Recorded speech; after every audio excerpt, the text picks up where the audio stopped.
티벳에 가서 느낀 것은 국제사회가 왜 손을 놓고 있었는가라는 문제가 있을 수 있죠. 한국하고 관련이 있습니다. 가장 성스러운 그런 곳이에요. 저는 거기를 왜 이렇게 무리수가 있을 정도로 오랜 세월에 걸쳐서 이렇게 가장 중요한 달라이라마가 납치될지도 모르잖아요. 쿤둔이라는 영화를 봤는데 보셨어요?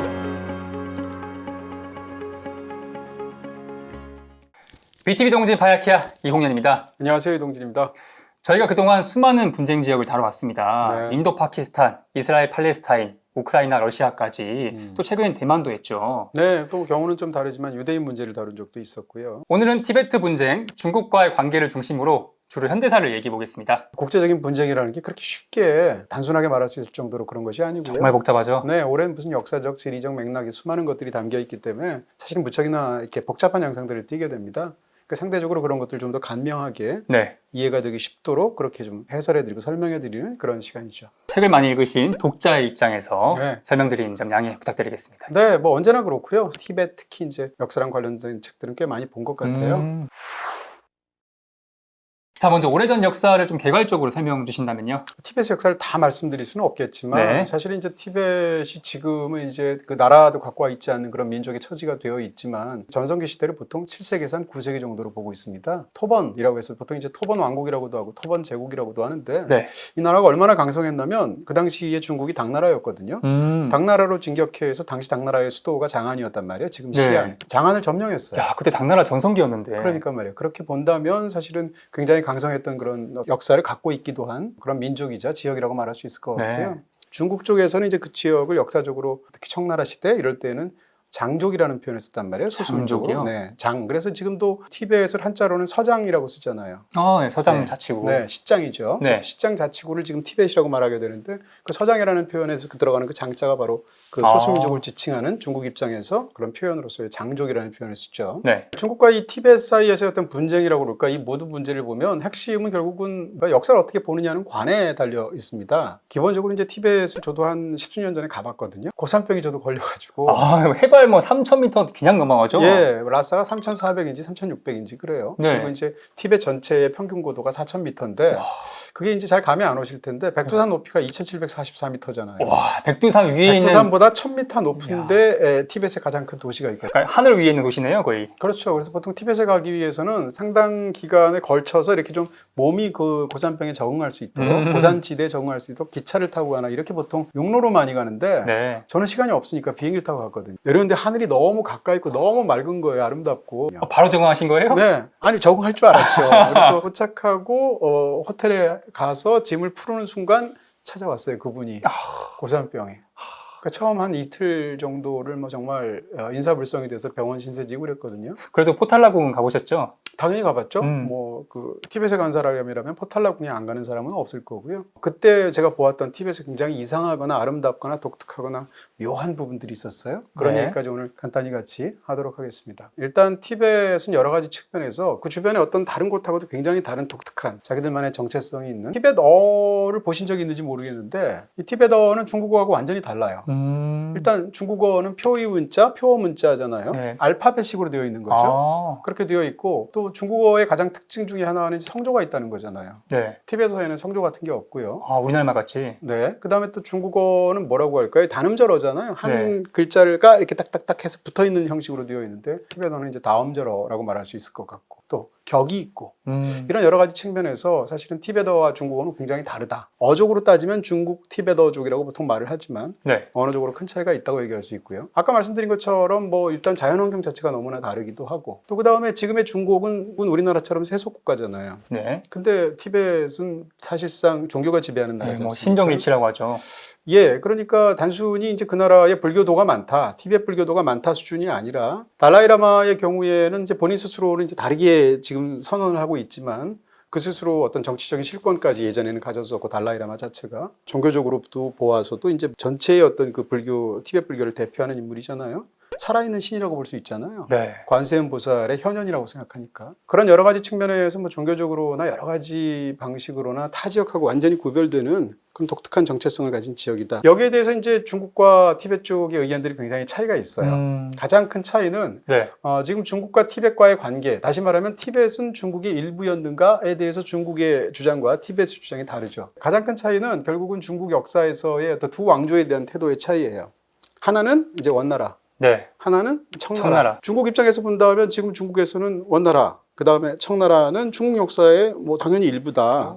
그 중화 제국이다. 네. 그 두 왕조도 이렇게 이야기를 하고 있죠. 근데 티벳 사람들은 거기에 대해서 중국에 저항하는 티벳의 지도자들이나 이쪽에 또 학자들은 어떻게 이야기하냐면 원나라하고 청나라는 중국의 역사가 아니지 않느냐. 이 원나라 그리고 또 청나라는 네. 이민족들이 타민족들이 와서 그러네요. 지배를 한 네. 거잖아요. 몽고족과 만주족. 다시 말하면 오래 전부터 티벳은 뭐 중국의 속국이거나 아니면 일부였기 때문에 우리가 당연히 여기에 대해서 영유권이 있다라는 것이 중국의 주장이고요. 티벳의 주장은 예를 들어서 인도와 미얀마가 있을 때 양쪽이 다 영국의 지배를 받은 시절이 있었단 말이에요. 식민지로서. 영국이 중간에 떠나게 됐죠. 네. 이쪽 티벳에서 주장하는 것에 따르면 떠난 영국에 해당하는 게 몽골이라는 거죠. 그렇게 해서 역사적으로 보았을 때 티벳의 입장에서는 중국과 그리고 또 티벳이 하나의 어떤 정치 체제 안에서 같이 공유했던 적은 한 번밖에 없었다는 거예요. 그들 입장에서. 그것이 이제 원나라 때라는 건데 원나라는 몽골 제국이잖아요. 네. 거기에 잠시 같이 속해서 같이 지배를 받았다고 해서 한쪽이 다른 쪽에 대해서 영유권을 주장할 수 있는가? 반박을 하고 있어요. 네. 또 하나는 이제 청나라에서의 사례 때문인데 결정적인 증거로 중국 측에서는 이제 청나라의 강희제가 19세기 초반에 라싸로 진격을 했어요. 청나라 군대가. 라싸는 이제 티벳의 중심 도시죠. 그래서 점령을 한 적이 있거든요. 함락을 시킨 적이 있단 말이에요. 그래서 그 사건을 포함을 해서 사실상 티벳은 그 이후로 청나라의 속국이었다. 혹은 중국의 일부였다라고 이야기를 하죠. 근데 거기에 대해서 티벳의 사람들은 어떻게 이야기를 하냐면 그렇게 되었던 것은 다시 말하면 티벳에 대한 중국의 뭐 내정 간섭 혹은 뭐 점령 혹은 뭐 영향력 이런 것들은 제한적이거나 한시적이었을 뿐이다라고 반박하고 있어요. 근데 그러다가 청나라가 망하잖아요. 그리고 1911년이 되면 신해혁명이 일어나서 네. 이제 중화민국이 들어서게 되잖아요. 13대 달라이라마가 독립국임을 천명을 하죠. 천명을 하게 되고 그로부터 한 40여 년 가까이는 사실상 그 국민당 정부가 이끌고 있는 중화민국과 그 다음에 티벳 사이에서 간헐적으로 계속 전투나 전쟁이 있었어요. 네, 근데 이런 국제적인 분쟁을 듣고 이쪽은 이렇게 얘기하고 저쪽은 저렇게 얘기한다라고 개인이 받아들일 수는 없잖아요. 그 다양한 어떤 책들을 또 읽어오고 또 이런 것에 대해서 관심이 많은 쪽의 입장에서 제가 듣기에는 사실 티벳 쪽의 입장이 훨씬 더 논리적이지 않은가 이런 생각을 개인적으로 하고 있습니다. 네, 그러니까 그쪽의 주장이 훨씬 더 설득이 된다고 할까요? 자, 다음으로 1949년 네. 국공내전이 끝나면서 중화인민공화국이 수립이 되고 티벳 쪽으로 이제 힘을 돌릴 여력이 생기게 되잖아요. 네, 이제 본격적으로 이제 지금의 국제 분쟁의 어떤 발원점이라고 얘기할 수가 있겠죠. 네. 49년도에 이제 중화인민공화국이 들어서게 되고요. 마오쩌둥이. 네, 그리고 나서 이제 1950년이 돼서 중국 공산군이 라싸를 향해서 진격을 하게 되죠. 50년, 51년 이렇게 됐습니다. 네. 근데 그 상황에서 이제 전투가 벌어지기도 하고 이렇게 다양한 일들이 있게 되는데 사실은 이제 그렇게 침범을 했을 때 저항을 하고 이제 그런 국제적인 어떤 분쟁이 생겨나고 전투가 벌어지고 전쟁이 벌어지게 되면 국제사회가 개입할 수밖에 없잖아요. 유엔도 있고요. 네. 근데 사실상 물론 전투가 벌어지긴 했습니다만 이 힘이 사실은 양국이 상대가 안 되는 그런 상황이고요. 압도적이죠. 더군다나 당시에 이 공산군들은 얼마나 전투력이 경험들도 많고 풍부했겠어요. 국공내전에 일본과의 전쟁에. 그렇죠. 뭐 장비라는 측면에서도 그랬을 네. 것이고 그렇게 해서 이제 중국 측이 이기게 되는데 그러고 나서 다음 해가 되면 1951년도에 달라이라마가 중국으로 가게 됩니다. 네. 그렇게 해서 굉장히 강압적이고 억압적인 분위기 속에서 말하자면 이제 서명을 하게 되는 건데 협정에. 그 협정 내용에 따르면 중국은 티베트 사람들의 어떤 고유의 문화나 언어나 종교 같은 것을 다 그대로 보장하면서 최대한 서포트하고 이런 내용들이 담겨 있어요. 근데 중국이 그 약속을 나중에 지키지 않죠. 더 중요한 것은 이제 이런 상황에서 이런 일이 벌어지게 되는데 그것을 국제사회가 왜 손을 놓고 있었는가라는 문제가 있을 수 있죠. 네. 가장 중요한 건 바로 한국하고 관련이 있습니다. 1950 유엔군이 북상하고 막 그럴 때네요. 그렇죠. 50년에 이제 6.25가 있었잖아요. 네. 그런 상황에서 이 일이 사실상 거의 동시적으로 있었단 말이죠. 그러니까 미국 입장에서 본다면 한국전에 참전을 하게 됐는데 유엔군의 일원으로서 동시에 또 이 티벳에 관한 문제에 같이 참여하기가 굉장히 어려운 부분이 있겠죠. 그런 부분이 굉장히 컸다고 얘기할 수 있고요. 이 티벳의 문제를 이해할 때 굉장히 중요한 것은 사실은 인도거든요. 네. 인도도 대국이고 굉장히 중요한 나라이지 않습니까? 더군다나 중국과 인도 사이에서는 중인 전쟁이 있을 정도로 사이가 안 좋잖아요. 티벳이 만약에 중국 것이 된다면 양국은 그대로 서로를 맞대게 되지 않습니까? 그래서 완충지라고도 하죠. 그렇죠. 그래서 더더욱 중국 입장에서는 티벳이 중요하게 되는 건데 그런 상황에서 그럼 인도를 왜 넉넉고 있었는가라는 부분인데 그러게요. 당시에 인도는 독립한 지가 3년밖에 안 됐습니다. 아, 인도 독립이 1947년도예요. 혼란스럽겠네요. 네루 수상 입장에서는 그 산적한 국내 문제를 다루고 여러 가지 문제 때문에 중국과 갈등을 일으키는 것을 상대적으로 꺼리게 되는 거죠. 네. 그런 상황에서 티벳 사람들이 어떤 그런 자유권을 주장하는 그런 말을 하고 했음에도 불구하고 중국 측에서는 무시하죠. 영국 입장에서 본다면 영국은 사실 전통적으로 이 지역에서 상당한 파워를 과시했던 그런 서양 국가였었지 않습니까? 그렇죠. 식민지화하기도 하고. 네.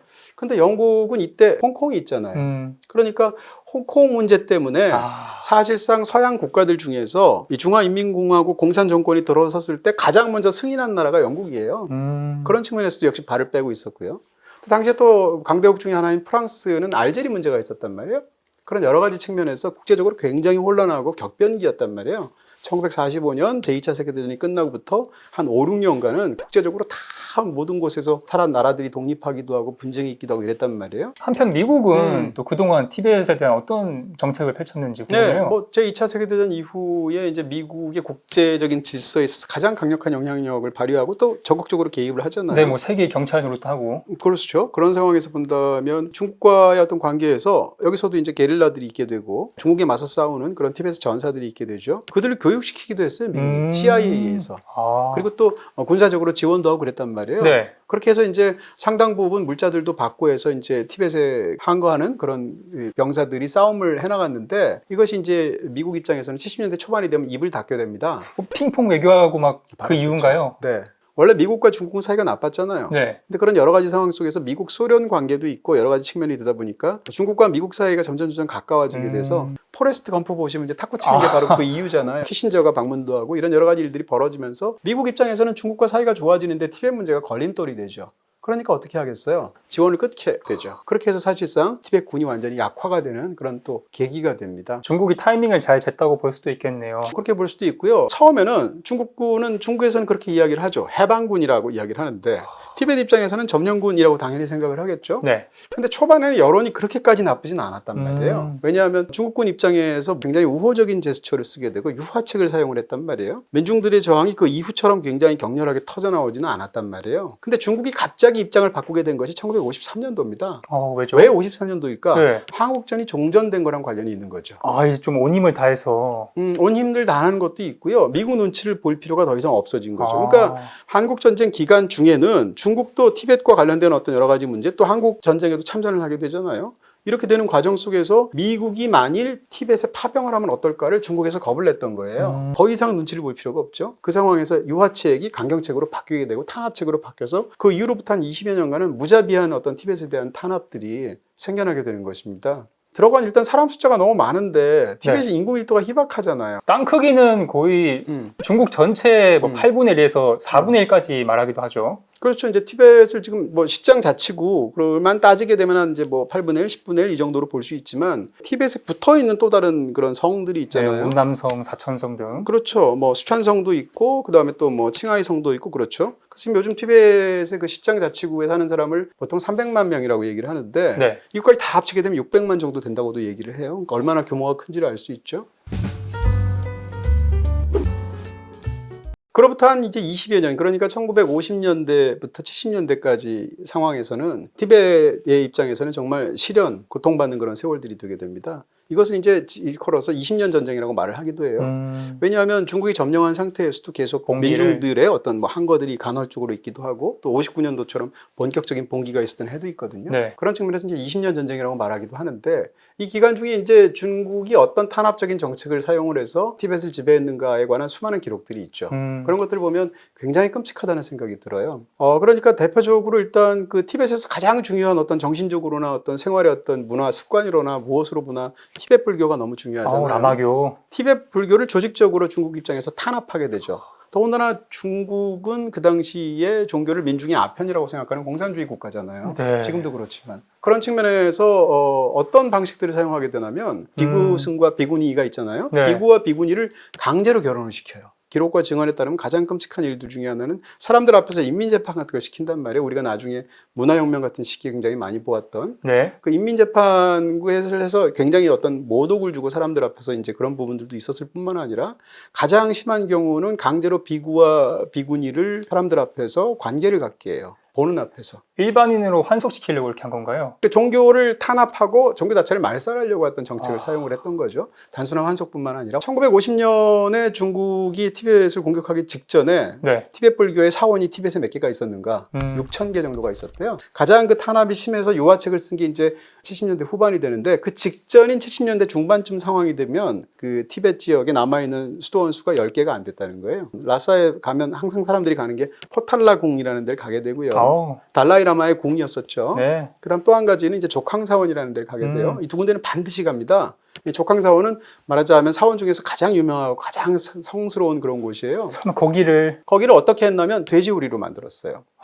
그리고 사원들에다가 도살장을 일부러 설치를 해요. 네. 이런 방식을 사용을 해서 이 종교를 말하자면 이제 폄하시키고 없애려는 방식들을 사용을 하게 되는 거죠. 이런 부분에서 사실은 승려가 너무 중요한 그런 나라였는데 네. 승려들이 다 없어지게 되고 한 70년대쯤 되면 라싸 거리를 다니면 승복을 입은 사람을 본 적이 없다는 거죠. 왜냐하면 승복을 입는 순간 박해들을 받게 되니까 이런 끔찍한 일들이 벌어지게 되는 거고요. 실책도 있었던 것 같아요. 그 당시 뭐 네. 대약진 운동이나 네. 뭐 문화 대혁명도 그렇고 대약진 운동은 이 사회주의 국가에서 실패한 경제 정책의 거의 대표적인 거라서 중국 사람들도 수천만 명이 아살했단 말이에요. 그런 상황에서 어떤 끔찍한 일인데 티벳 사람들은 오죽했겠어요. 중국이 점령한 쪽이었으니까. 티벳이 가장 또 가난한 성 중에 그렇죠. 하나잖아요. 지금도 그렇죠. 네. 그런 측면에서 이 티벳에서 아사자들이 이제 속출하게 되는 그런 수많은 상황이 되는데 직접적으로는 일단 티벳 사람들은 보리를 주식으로 하거든요. 보리를 수확하면 수탈해 가는 거죠. 그렇게 해서 이제 굉장히 많은 사람들이 식량이 없어지게 되고 네. 또 한 가지는 정책적으로 중국 사람들은 밀을 좋아한단 말이에요. 그다음에 이쪽 사람들은 보리를 먹는단 말이에요. 그러니까 티벳 남쪽에 이제 보리밭들이 쫙 있을 텐데 이 지역을 점령한 다음에 이것을 밀밭으로 바꿔요. 그래야 더 훨씬 더 많이 활용할 수가 있을 테니까. 근데 문제는 그쪽 기후에서는 밀이 잘 안 자라는 거예요. 그러니까 어떤 일이 벌어지겠습니까? 수확이 제대로 안 되겠죠. 흉작이 되겠네요. 곡식들을 수탈해가는 그런 정책들을 사용하는 데다가 더군다나 이 경제 정책도 실패했잖아요. 이런 많은 문제가 있어서 뭐 50년대 말 이쯤 되게 되면 사실은 굉장히 많은 아사자들이 생겨서 당시에 관한 수많은 증언들이 있는데 차마 읽을 수 없을 정도의 끔찍한 일들이 많아요. 경제, 문화, 종교 정말 말살 정책이라고 볼 수 있었겠네요. 그렇죠. 그러니까 완전히 아까 말씀드린 것처럼 문화적으로 이 양쪽이 완전히 다르잖아요. 네. 그런 상황에서 멸화 정책도 쓰고 동화 정책도 썼다고 말할 수 있을 텐데 동화 정책의 대표적인 것 중에 하나가 지금까지도 이제 분쟁의 어떤 중요한 단초를 제공한 것 중에 하나가 중국 사람들을 티벳에 이주를 시킨단 말이에요. 그러니까 그렇게 침공하기 전에는 티벳에 중국 사람들이 거의 없었겠죠. 네. 일단 뭐 고산병부터 시작해서 수많은 문제들이 있고 완전히 다른 지역이니까. 근데 중국인들을 이주를 시켜서 점점 중국인들이 늘어나게 되는 거예요. 그러면 양자 사이에 갈등이 있을 수도 있고 많은 문제가 있을 수도 있는데 제가 한 십수년 전에 티벳에 가서 느낀 것은 좋은 좀 그 건물이라든지 아주 온화한 환경 속에서 근무해야 되는 데는 다 중국 사람들이 일하고 있어요. 한족들이요? 네, 대표적으로 저는 아까 병원 갔다 그랬잖아요. 네. 병원 의사들은 다 중국 사람들이에요. 그다음 호텔에서 카운터에 있는 사람 다 중국 사람들. 주요 상권을 이것은 사실은 뭐 교육적인 측면에서는 많은 부분에서 사이에서 어떤 차별 같은 것이 있었던 게 사실이죠. 그래서 그것을 티벳의 그 망명 정부 지도자들은 뭐라고 얘기하냐면 가장 혹독한 인종 분리 정책이나 인종에 대한 차별 정책을 쓴 것은 남아프리카의 아파르테이트뿐만이 아니다. 이것도 그랬다라는 이야기들을 하고 있어요. 이제 그런 식으로 주장을 하고 있는데요. 이게 이제 동화 정책이 되는데 제대로 동화가 되기가 굉장히 어렵겠죠. 네. 이번엔 멸화 정책도 쓴단 말이에요. 없애려고 하는. 대표적으로 끔찍한 것 중에 하나는 강제 불임 시술을 시켜요. 본인이 원치 않는데 네. 불임 시술을 시키는 거죠. 강제로 여자들을 데려가서. 티벳의 인구를 확장을 시키지 못하게. 여러 가지 그런 분들이 있겠죠. 그 다음에 또 강제 체열도 하는데 체열은 왜요? 체열을 왜 하냐면 그 중국 군들이 피가 필요한 수요를 위해서 피를 가져가는 거죠. 근데 이게 단순히 우리가 무슨 그 헌혈할 때 정도의 피량을 뽑는 게 아니고 피를 너무 많이 뽑아요. 그러다 보니까 체열 과정에서 죽는 사람들이 속출하게 돼요. 이런 식의 어떤 수많은 일들이 벌어지게 되고요. 강제 노동 같은 데에서 이제 뭐 도로를 건설하다든지 아니면 농업을 집산화하지 않겠어요? 네. 공산주의 국가니까. 농장이죠. 그런 상황에서 이제 사람들이 이제 저항을 하게 되는데 네. 그래서 강제로 시키다 보니까 사람들이 막 죽기도 하고 그런단 말이에요. 그럼 시체가 생기면 시체가 너무 많이 생겨서 그때그때 처리를 못 했대요. 그래서 한쪽 구석에 그냥 시체를 던져두고 있다가 조금 시간이 지나면 시체가 이렇게 쌓이는 거예요. 너무 많으니까. 그럼 그때마다 주기적으로 불을 질렀다는 거죠. 이런 식의 이야기들이 사실은 이제 국내에도 출판되어 있는, 제가 이걸 다 어떻게 알겠습니까? 어떤 그런 여러 가지 증언들과 혹은 역사들을 다룬 어떤 책들에 담겨 있는 그런 이야기들이죠. 그 정도인 줄 몰랐습니다. 끊기 없는 유튜브 시청 응원하세요? 그렇다면 SK인터넷을 가입하세요. 궁금하시면 여기 클릭! 또 오늘 컨텐츠와 관련지어서 볼 수 있는 게 네. 지리의 힘이라고 볼 수 있죠? 네, 그렇습니다. 그 책 자체가 워낙 잘 쓴 책이고 또 저희가 또 지리의 힘을 요약해서 말씀드렸기도 했는데요. 네. 중국 입장에서는 그럼 왜 이렇게 무리수가 있을 정도로 오랜 세월에 걸쳐서 이렇게 강력한 탄압을 통해서 굳이 티벳을 끌어들이려고 하는가라는 문제를 생각할 수가 있겠죠. 티벳 민족뿐만 아니라 소수민족이 많잖아요. 55개죠? 네, 그렇게 얘기하잖아요. 네. 하필이면 왜 티벳 그리고 또 이 신장 지역에 대해서만 이렇게까지 강력하게 탄압책을 쓰고 있을까라고 생각할 수 있죠. 뒤집어서 얘기를 하면 그 지역이 워낙 중요하기 때문이고요. 중지죠. 네, 그 두 지역이 만약에 중국이 상실한다고 치면 일단 영토의 4분의 1이 없어져요. 약간 좀 척박한 지역이긴 하지만 네. 더 중요하게는 중국과 맞대고 있는 다른 나라들을 이 두 지역이 없게 되면 그 완충지가 없어진다고 할까? 티벳은 아시아적에서 굉장히 중요한 중국 입장에서 네. 예를 들면 뭐 양쯔강, 황하, 그 다음에 또 동남아시아로는 메콩강, 이 세 군데가 전부 다 발원지가 티벳이라고 그랬잖아요. 식수탑이죠. 그러니까 수자원이라는 측면에서도 중요하고요. 지금 핵실험장도 티벳에 있어요. 이런 부분도 있고요. 다른 소수민족은 특별한 그런 이질감이 없이 어느 정도 동화가 되어 있죠. 근데 이 두 지역은 유달리 개성이 강하고 전통이 이 중국의 이 메인 문화하고 다른 곳이. 그러니까 동화하기가 어려울 정도로 오랜 세월 그런 이질적인 그런 타민족을 굳이 안쪽으로 같이 끌어들여서 같이 하는 과정에서 무리가 있을 수밖에 없잖아요. 그러다 보니까 이렇게 강력하게 자꾸 탄압책을 사용해서 이런 분쟁이 오랜 세월 계속되는 것이 아닌가, 이런 안타까움이 있습니다. 자, 그러다가 1959년도에 티베트인들이 더 이상 못 견디고 큰 사건을 일으키게 되죠. 네, 봉기가 일어나게 되는데 뭐 대만 현대 역사에서 가장 중요한 날 중에 하나가 2월 28일이잖아요. 네. 제가 그때 대만 이야기할 때 228 사건에 대해서 말씀을 드렸는데 경우는 좀 다르겠습니다만 티베트 현대사에서 가장 중요한 날 중에 하나가 지금 말씀하신 1959년도 3월 10일이에요. 이날이 굉장히 중요한데 지금도 그 인도에 있는 티벳의 망명 정부에서는 이날을 굉장히 성대하게 기념하죠. 아주 중요한 날인 것이고요. 네, 최근에도 뭐 60주년 계속 그렇죠. 그럴 기리더라고요. 수밖에 없죠. 네. 라싸에 주둔하고 있는 이 중국군 진영에서 연극을 하게 되는데 네. 문화 행사로서 거기에 달라이라마를 중국에서 초청을 합니다. 3월 10일에 거기서 연극을 우리가 할 예정인데 달라이라마님 와서 좀 참관해 주시죠. 구경 좀 해 주시죠. 달라이라마가 간다고 그래요. 오케이를 한단 말입니다. 근데 그로부터 며칠이 지나서 바로 하루 전날이에요. 3월 9일인데 네. 3월 9일 날 2차적으로 통보를 했는데 달라이라마님 오실 때 절대 주변에 다른 사람하고 동행하지 말고 경호원이나 이런 걸 하지 말고 혼자서 건너오라, 이렇게 이야기를 하게 돼요. 너무 수상한데요? 그렇죠. 더군다나 그 이전에 달라이 라마 할 때 라마가 큰 스승이라는 뜻이거든요. 네. 티벳의 이 굉장히 고승들을 납치하거나 이런 일들이 빈발하셨단 많았군요. 말이에요. 예. 그런 상황에서 가장 중요한 달라이 라마가 납치될지도 모르잖아요. 그런 두려움을 가질 수밖에 없잖아요. 그런 상황에 대해서 다음 날이 됐죠. 근데 며칠 전에 통보를 해서 간다고 얘기를 했잖아요. 그러니까 달라이 라마 입장에서는 굉장히 진퇴양난의 상황이 된 건데 네. 하루 사이에 그 소식이 퍼진 거예요. 라싸에. 네. 그래서 퍼져서 다음 날이 되었는데 이 포탈라 궁을 이 라싸 시민들이 애워쌉니다. 야, 그 넓은 데 꽉 차고 있더라고요, 하신 네. 분이. 그러니까 중국은 그것을 공격하겠다고 하죠. 그런 과정에서 포탄이 실제로 발사가 되기도 하고 그러다가 문제가 크게 생기게 된 거죠. 달라이라마는 그 이전에도 망명을 할까 말까 하는 순간들이 있었는데 그 순간 망명을 결심하게 됩니다. 그렇게 하고 변복을 하죠. 달라이라마가 아닌 척 병사 같은 걸로. 네, 갈아입게 되고 주위에 이렇게 호의를 받아서 인도로 망명을 하죠. 네. 그래서 지금도 이제 인도의 다람살라라는 데를 가면 거기에 이제 망명 정부가 있는데요. 인도 측 입장에서는 또 티벳에 대해서 호의적이잖아요, 상대적으로. 그런 측면에서 지금 달라이라마는 티벳에 못 들어가죠. 그러면 세계를 떠돌면서 티벳이 중국에 대해서 받고 있는 부당한 처지에 대해서 적극적으로 홍보하거나 그러잖아요. 달라이라마가 1989년도에 노벨 평화상을 받았어요. 그럴 정도로 국제적으로 너무 유명한 인물이 되기도 했잖아요. 그러다 보니까 그렇게 되었던 오늘날의 이 모든 단초가 되는 그 사건이 핵심이 바로 1959년도 3월 10일에 있었던 거죠. 그렇지만 그 봉기는 어떻게 됐겠어요? 결국은 양쪽 차이에서의 어떤 힘의 균형은 맞지가 않으니까 처절하게 탄압이 되고 수많은 사람이 죽게 되는 그런 방식으로 진압이 되어서 끝나게 됩니다. 일각에서는 중국이 물리적 제압을 위해서 반란을 유도했다는 설도 있더라고요. 네, 뭐 그런 얘기도 있어요. 역사에는 수많은 음모론들이 있는데 심지어는 달라이라마가 망명할 수 있도록 마오쩌둥이 그걸 알면서도 방기했다. 라는 심지어는 얘기도 유도했다라는 얘기도 있어요. 근데 그것은 이제 정확하게 알 수 어떻게 없죠. 되는지 네, 그렇게 달라이라마가 인도에 있는 다람살라의 망명 정부를 수립하게 되는데 이 정부는 어떻게 운영이 되었나요? 쉽게 얘기하면 의원 내각제예요. 그렇게 해서 정부가 구성이 되어 있어요. 아, 네. 신정 분리를 한 거죠, 또. 그렇죠. 이제 그것도 이제 중요한 지점일 텐데 달라이라마는 사실상 로마 시대의 이제 교황으로 비유하거든요. 근데 저는 그 비유가 안 맞는 것 같아요. 그러네요. 일단 로마 교황은 예수님의 현현이 아니잖아요. 그냥 인간이잖아요. 그러니까 모든 가톨릭을 대표하는 굉장히 중요하고 성스러운 사람이겠죠. 근데 달라이라마는 살아있는 신이란 말이에요.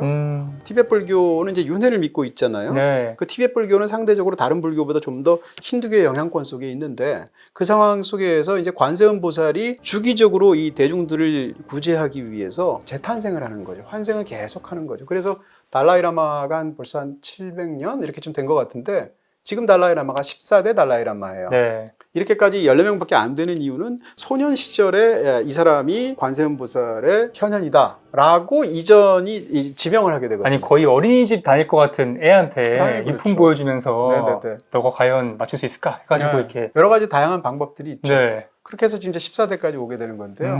이 14대 달라이라마가 이제 노벨 평화상을 받은 그 달라이라마인데 네. 이 달라이라마가 한 10수년 전에 그런 선언을 했죠. 나는 더 이상 환생하지 않겠다라고 얘기했죠. 그러니까 쉽게 얘기하면 달라이라마는 14대에서 끝이다라고 선언을 하게 되고 심지어는 본인 스스로가 정치적인 실권을 갖고 있지 않겠다고 이야기를 하게 되고 그래서 사실상 지금은 형식적으로 양자가 분리된 상황이에요. 그래서 정부 수반은 따로 있게 되죠. 약간 민주적으로 운영을 하려고 하는 그렇죠. 거군요. 제가 마틴 스콜세지 감독의 쿤둔. 쿤둔이라는 영화를 봤는데 네. 보셨어요? 네, 이 네. 달라이라마의 유년 시절, 성장기 네. 그리고 어렸던 상황까지 되게 잘 묘사가 돼 있더라고요. 네, 14대 달라이라마에 관한 어떤 일대기 이야기고 아까 말씀드렸던 그 59년도의 봉기에 관한 네. 얘기도 그 영화 속에 등장하고요. 마지막으로 21세기에 들어서도 분쟁은 계속되고 있는데요. 어떤 양상으로 펼쳐지고 있나요? 그 10수년 전에 그 티벳을 갔을 때도 느낀 건데 굉장히 감시 사회라는 걸 느낄 수가 있고요. 그러니까 사람들끼리 이야기를 할 때도 혹시 뭐 이런 식으로 예를 들면 북한이 그런 사회이잖아요. 네. 그런 어떤 부분들이 있고요.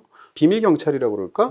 공안. 네, 그러니까 정복을 입지 않아도 누구든 그런 것을 듣고 있을 수 있는 그런 사회였던 거예요. 네. 그런 어떤 많은 부분들이 있을 텐데요. 80년대 후반에도 이제 중국에서 천안문 사건이 있게 되잖아요. 네. 바로 직전에도 티벳에서 한 87년, 88년도에 굉장히 큰 그런 많은 시위들이 있었던 게 사실이고요. 그런 과정이 사실은 달라이라마하고도 관련이 되어 있고 또 89년도에 노벨 평화상을 받은 것하고도 사실은 어느 정도 관련이 있어요. 이런 측면에서 80년대 후반이 있었고 21세기로 넘어와서도 이런 갈등들이 계속 내연하고 있지 않겠어요? 근데 그것이 본격적으로 상대적으로 크게 터져나온 게 1959년도에 아까 말씀드렸던 그 사건, 봉기 사건 이후에 가장 큰 사건이라고 말하는 게 2008년도에 있었어요. 베이징 올림픽 있을 때. 그러니까요. 올림픽 있으면 이제 성화화 같은 걸 하게 되지 않습니까? 국제적으로. 그런 과정에서 세계 곳곳에 망명을 갖거나 흩어져 있거나 하는 티벳 사람들이 티벳에 관해서 이제 시위를 하지 않겠어요? 그것을 알리기 위해서. 근데 또 현지는 또 중국인들이 또 있을 수 있잖아요. 이런 과정에서 수많은 충돌들 같은 것이 생기게 되는데 한국에서도 있었어요. 한국에서도 성화봉송과 관련해서 티벳 사람들이 시위를 하거나 이랬을 때 한국에 있는 중국 사람들이 공격을 했죠. 공격을 하는데 공격하는 과정에서 한국 사람도 공격을 해가지고 그것이 떠들썩한 사회 문제가 된 적이 있었잖아요. 네. 이럴 정도로 사실은 이 문제는 단순히 국내 문제만은 아니다. 국제적으로도 굉장히 큰 이슈가 되었던 그리고 현재까지도 이어지고 있는 사건이다. 그런데 이렇게 시간이 오래 지나게 되면 이제 환경들이 계속 바뀌고 역사 속에서 예를 들어서 지금 티벳의 젊은 사람들과 5, 60년 전에 그런 일을 당한 티벳 사람들은 또 다른 생각을 가질 수도 가치관이. 있잖아요. 대만에서도 그렇잖아요. 네. 대만 사람들도 친중적인 사람도 있고 대만 독립을 외치는 사람들이 있을 수 있잖아요. 그런 측면에서 본다면 뭐라고 할까요? 티벳 사람들의 중국에 관한 태도가 바뀔 수도 있죠. 더군다나 지금은 중국인들하고 티벳인들이 특히 라사에 가면 중국인들이 굉장히 많은데 또 대량으로 이주한 상황에서 점점 동아적 책을 쓰고 있잖아요. 그리고 또 시간이 너무 오래 지났잖아요. 그러다 보니까 상대적으로 망명 정부에서는 완벽한 독립국가로 설 수 있다라고를 이렇게 강력하게 믿을 수도 없는 상황인 것 같아요. 현실적으로. 그러면 이제 자치를 요구하는 그렇죠. 건가요? 그러니까 지금도 시장 자치구라고 하지만 사실상 자치가 그 민족이 원하는 수준의 자치는 아니잖아요. 맞습니다. 그런 측면에서 실질적으로 그런 자치를 얻어내는 쪽으로 지금은 상대적으로 많이 활동을 하고 있죠. 망명 정부도. 자, 추천 영화로는 이 티벳의 현대사를 네. 아주 잘 나타내고 있는 두 영화가 있죠. 성실하신 그 홍현 씨가 아까 보고 왔다고 말하는 바로 쿤둔이라는 영화가 있고요. 마틴 스콜세지 영화니까 또 오늘 들으신 얘기를 드리면 달라이라마에 관한 일대기를 다룬 그런 영화를 재밌게 보실 것 같고요. 티벳을 다룬 더 유명한 영화는 사실은 티벳에서의 7년이라는 영화예요. 브래드 피트? 브래드 피트가 나왔는데 재밌는 것은 티벳 실제로 나옵니다. 도둑 음. 촬영을 했어요. 티벳에서 허가를 안 내주고 아. 그런 얘기다 보니까 네. 그렇게 해서 그 몰래 거기서 찍고 이러는 바람에 제 알기로는 브래드 피트가 뭐 예를 들면 10년이든 20년이든 중국에 입국이 금지가 됐었어요. 그 영화 때문에. 뭐 지금은 어떤지 모르겠는데 네. 그런 일이 있었을 정도로 사실은 어떻게 생각하면 약간 국제적인 문제도 있었던 그런 일화도 있는데요. 티벳에서의 7년도 영화는 뭐 굉장히 훌륭하지는 않지만 또 이런 이야기들 같이 보시면 다르게 보일 수 있는 그런 영화로 추천드립니다. 두 영화는 BTV와 모바일 BTV에서 보실 수 있습니다. 뭐 책도 좋지만 영화 보니까 느낌 확 오더라고요. 시각적으로. 그렇죠. 뭐 영화라는 것이 어떻게 생각하면 그런 상식적인 측면에서도 그런 장점이 있을 수 있겠죠. 자, 오늘 참고하신 별도 책들 네. 뭐 백과사전인가요? 네, 읽느라고 정말 힘들었습니다. 네. 오늘 이야기들의 상당수는 사실 대부분은 이 세 권의 책에서 제가 본 것들 여러분들께 잘 정리해서 말씀을 드렸고요. 특히 여러분들께 티베트 말하지 못한 진실이라는 책 정말 잘 쓴 책이거든요. 이 책을 강력하게 추천해 드립니다. 2만 권의 책에서 뿜어져 나오는 방대한 지식 교양 집사 시간은 계속됩니다. 파이어! 영상 재밌게 보셨나요? 여기 클릭하시면 제작에 큰 도움이 됩니다. 안녕!